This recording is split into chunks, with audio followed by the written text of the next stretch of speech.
Okay, so today I'm basically just going to be having Nuclearonyx from the CKW series I have on this channel up against the vast majority of American kaiju.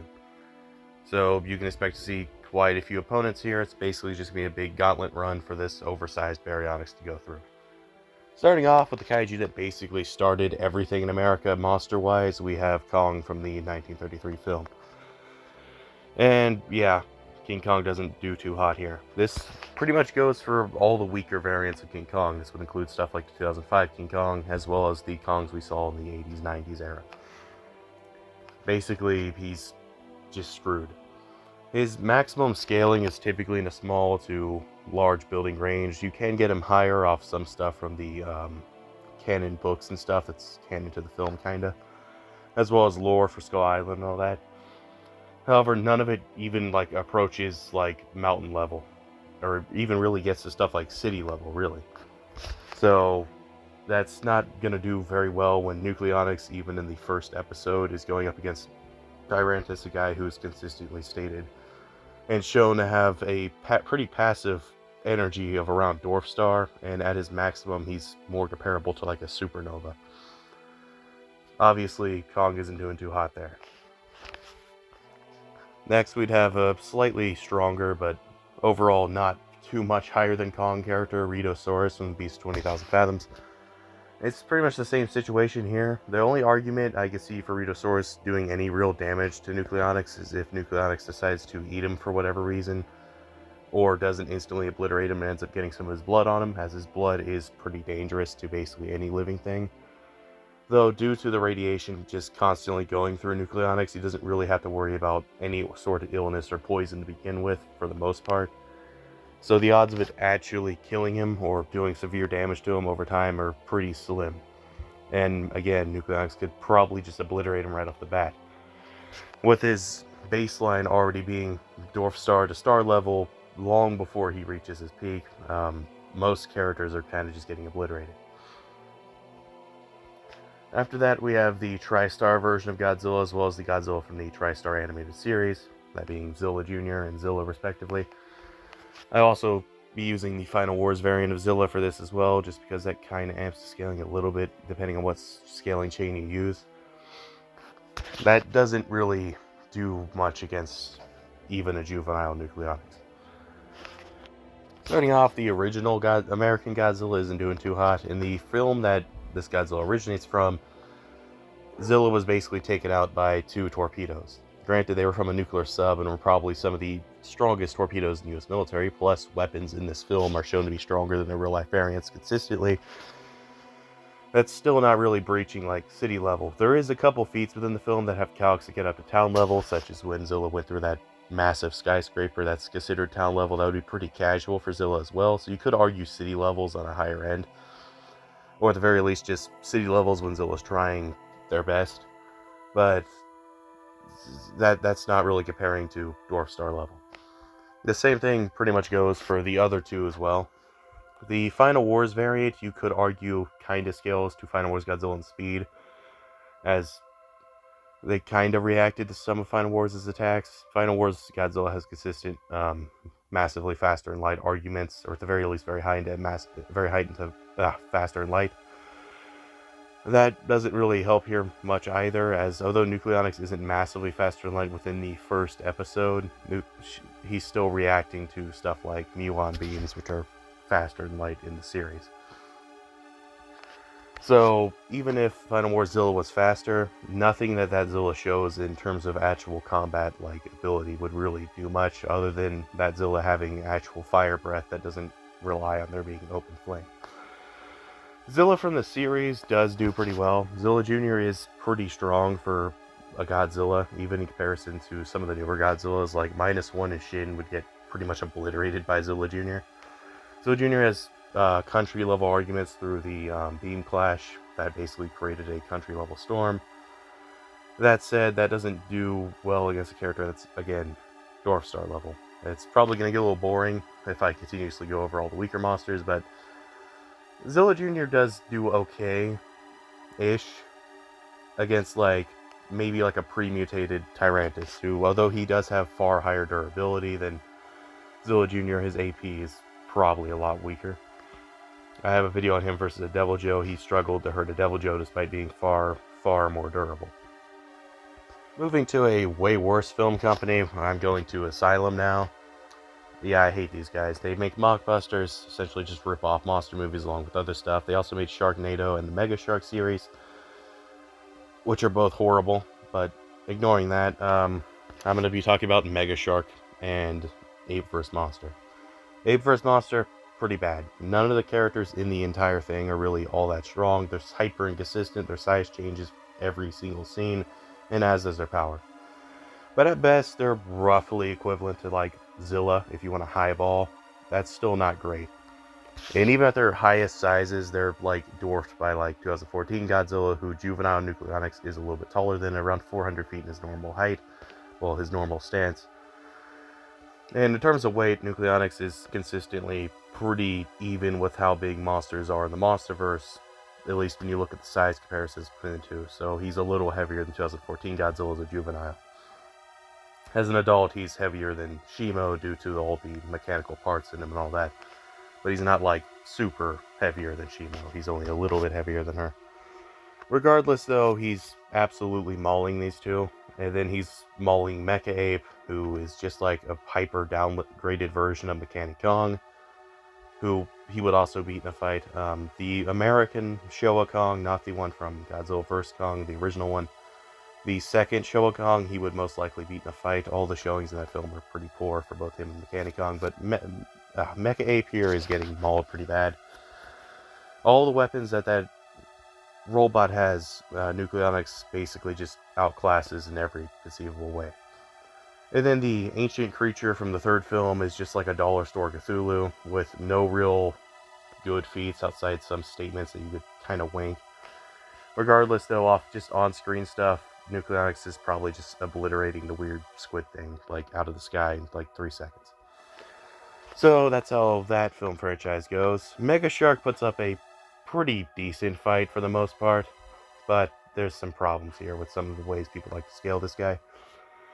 Starting off, all the weaker monsters within the Mega Shark series, like the giant octopus, the weird crocodile that they for some reason call a dinosaur even though it's not, and then the mecha version of Mega Shark, who's literally just his equivalent to Mecha Godzilla, but is way weaker than pretty much any Mecha Godzilla we've seen besides maybe Ready Player One's. Yeah, those guys are getting cooked pretty bad. Again, Mega Shark doesn't really come close to anywhere near Dwarf Star consistently in any of the films, and Nuclearonyx is at that level within the first episode. You would assume this would be where the debate would end, but no, for whatever reason, there's some people out there that really like Mega Shark for unknown reasons. The films are pretty bad, the writing's horrible, and if you actually enjoyed that and you're over the age of like 12, I hate to break it to you, but 90% of the human population would probably agree that you have pretty poor taste in films. Regardless though, I mean, you can like a weird low budget shark film if you really want to. Arguing that the characters in it are large star to solar system level because the final villain of it uses solar energy is a dumb argument. I'm not going to specify who said this or when, but just know there's a guy, a very annoying guy on Discord, that really likes arguing that solar energy equals large star to solar system level. No, solar energy from the sun is consistently only at a multi-continental to moon level category on a passive energy output. Nowhere in the entire film is it stated Colossus is as strong as the sun. Even if he was, that still wouldn't be large star level. Colossus scales to potentially the energy output of the sun, which is multi-continental, which is consistent with the films as the highest calcs for the entire series come from a satellite feat that gets to multi-continental to moon level at the highest end. No, he's not star level. Nowhere in the entire film is that ever implied nor stated. It would be very inconsistent with how the film itself goes and how the fights go within the film as well.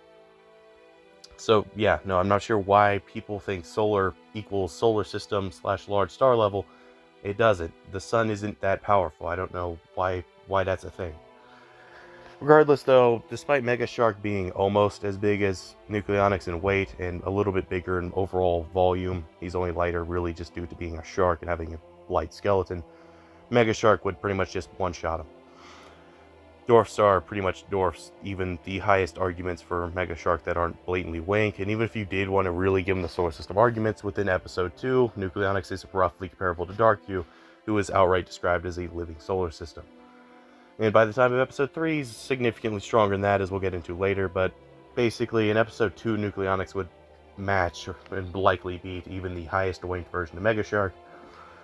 And in episode 1, Nuclearonyx would pretty much obliterate the real Mega Shark that isn't being waked into oblivion. So yeah, the Asylum's getting obliterated here pretty easily. Next we have Pacific Rim. Yeah, they're probably weaker than Mega Shark consistently, and although there are some pretty good metas for the Jaegers to get around country level at the highest possible end, more consistently they're more in the island ranges at best, more consistently mountain, and sometimes even just lowball to just large city. So yeah, Pacific Rim's kind of just getting cooked right off the bat. They don't have much that could really do anything to Nuclearonyx, and their largest kaijus are like significantly lighter, and some of them are even smaller in like overall volume than he is. So yeah. Now we have probably the most famous American monster franchise currently, the Monsterverse. Currently in GXK, the characters in it are all consistently in the Dwarf Star range for the most part. Even Kong has arguments to get around there, though he's more consistently in the large planetary plus category. In durability, I would argue he is at least approaching Dwarf Star at this point, just due to his showing with Shimo blasting the shit out of his arm. Yeah, the axe did absorb a pretty good portion of that, but that is a beam 20 times stronger than Ghidorah's gravity beams and Godzilla's base atomic breath. So it should realistically be pretty overpowered, and even some exposure to that would prove that Kong's durability is at least nearing the Dwarf Star ranges. Regardless, for this, we're going to use Legacy of Monsters. I typically wouldn't use Legacy of Monsters because I feel it's too inconsistent, but for this, we're going to go ahead and use that anyway. And that essentially buffs Godzilla up to multi-solar system level. The reason for this is there's arguments in that for the Hollow Earth to be in the multi-solar category itself, and Godzilla would just upscale that even at base. You add on the multipliers of Evolved, you can get them all the way up to Galaxy level if you really want to wank. So for that, I'm using a hyper amped up Godzilla at Galaxy level now. That is kind of where a problem arises for the Monsterverse. Even if we do wank everyone to this insane level and assume that even Kong gets approaching that like level of insanity, they would all basically be under Xenorax from episode 3. Xenorax is a character who just by waking up was able to basically just nuke a galaxy out of existence, a very large galaxy at that. A galaxy well over 100 times the size of the Milky Way galaxy.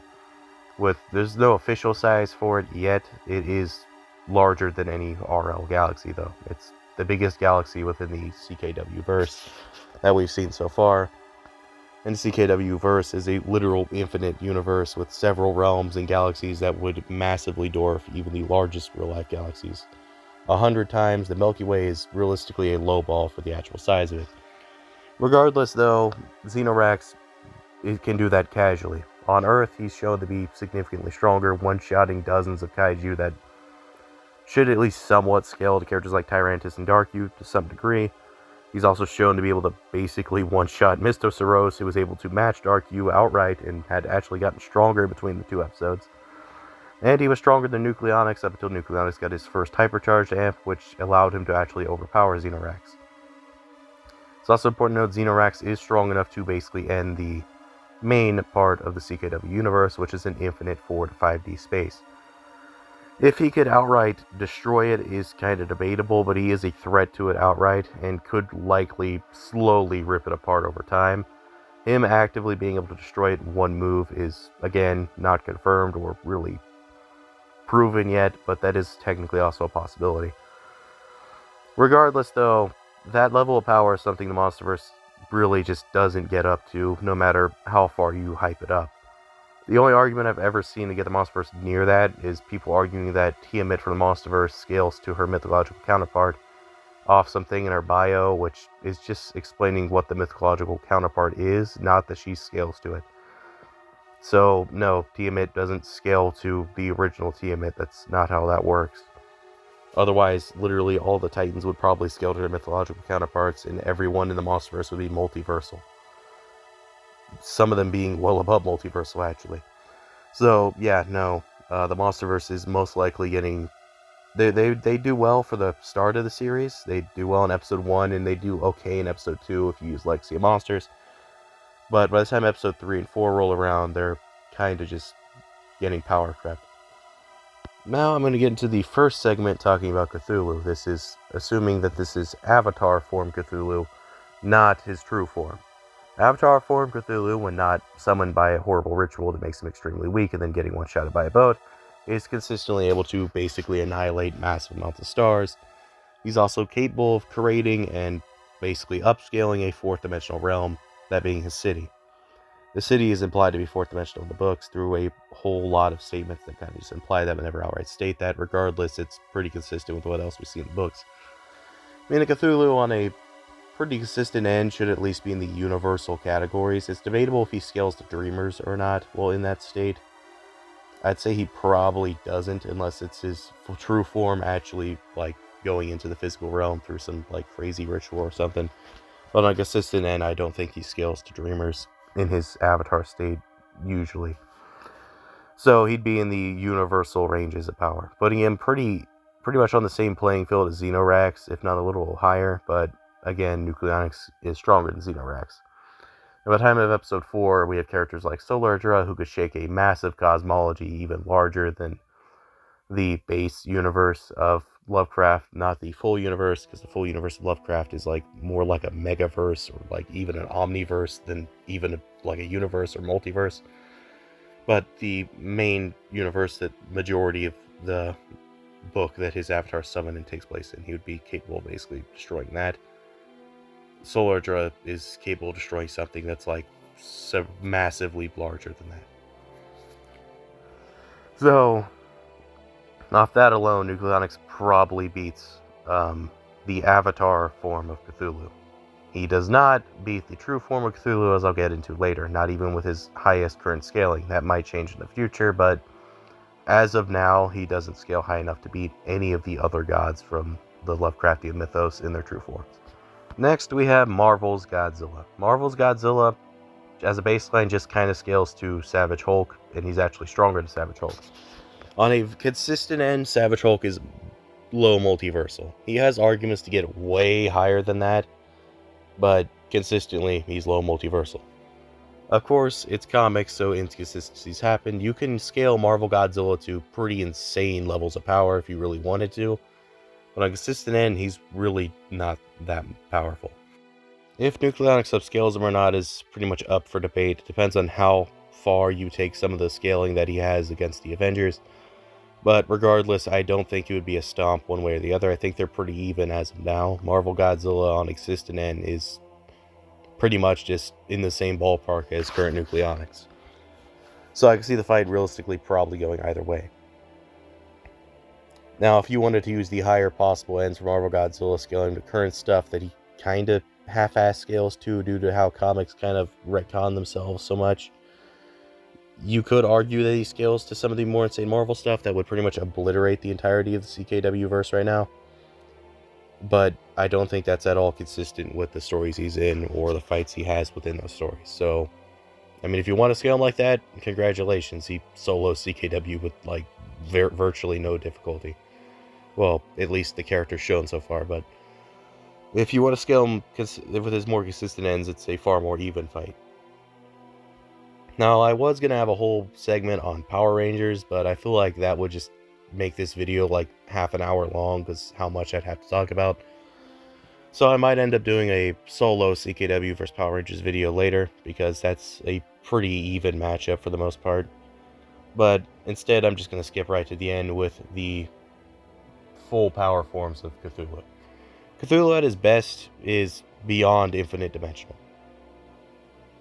Like actually, he's beyond the Dreamlands, which are beyond infinite dimensional. So like what is Nuclearonyx going to do against that? In his true form, the Cthulhu basically like blinks and Nuclearonyx is atomized, or probably even worse. There's no ability Nuclearonyx has that could really even hurt a true form Cthulhu. Yeah, Cthulhu's weak to light, but he's not that weak to light. Like, he can take damage from it, but it has to be from a character really somewhat even with him. Nuclearonyx isn't even with him. So, yeah, no, Nuclearonyx would get kind of just one shot by a true form Cthulhu. And that's pretty much what it takes to actually beat him when it comes to American Kaiju. There are a couple I didn't mention in this list. I might have a part 2 on this eventually, once more episodes of CKW come out. But that's pretty much how I see Nuclearonyx doing against the vast majority of Western Kaiju. Anyways, I'll see you guys in the next one. Bye.